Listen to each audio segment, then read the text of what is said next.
We begin tonight with an election 2014 coverage, and even though Election Day is tomorrow, candidates are still reaching out to voters. The Washington Post named U.S. Representative Ron Barber the second most vulnerable incumbent in the House of Representatives, but a special visitor to the White House hopes she could help Barber keep his seat. There's a lot at stake in this election. So much at stake, the Second Lady of the United States made her way from Washington to show support for Arizona Democrats. I am asking you to take this election into your own hands. If you vote and you work to turn out the vote, Ron and Fred will win. Ron Barber is running for Congress in Arizona's 2nd Congressional District. We have one of the most important congressional races in the United States.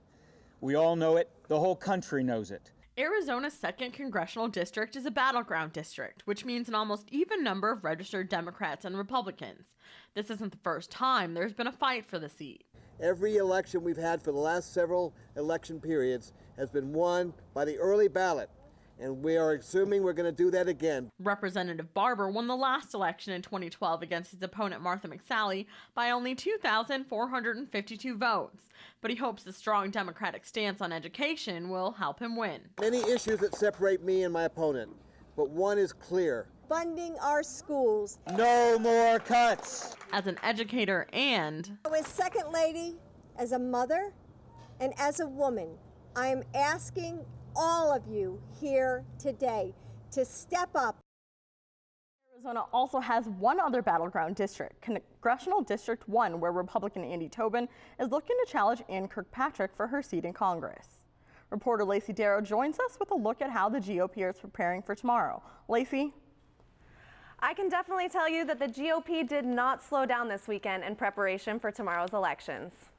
The group plans to travel all over the state, sticking to the Valley this weekend. They spent time in Chandler, the East Valley, Sun City, and at the ASU Sun Devil homecoming football game, talking with citizens and making a final push for votes. Volunteers in the Phoenix headquarters spent the last few days making final calls to undecided voters. Martha McSally spent her final hours before the elections at Dia de Campo con Martha, held at Reed Park. Today, Doug Ducey, Andy Tobin, Michelle Reagan, Mark Brnovich, Jeff DeWitt, Doug Little, and other members of the Republican Party made stops throughout Arizona on the final leg of the statewide Road to Victory tour. From 11 to 11:45, they were in Lake Havasu City at the Javelina Cantina. From 12:45 to 1:30, they spent time in Kingman at Mr. D's Route 66 diner.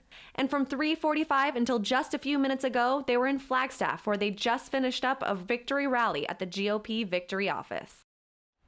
Now, tonight, the group will finish up the final stop of their campaigns with a victory rally in Prescott. Now, this event will be held at the Yavapai County Courthouse Square from 6 to 8. Live in the First Amendment Forum, Lacey Darrow, Cronkite News.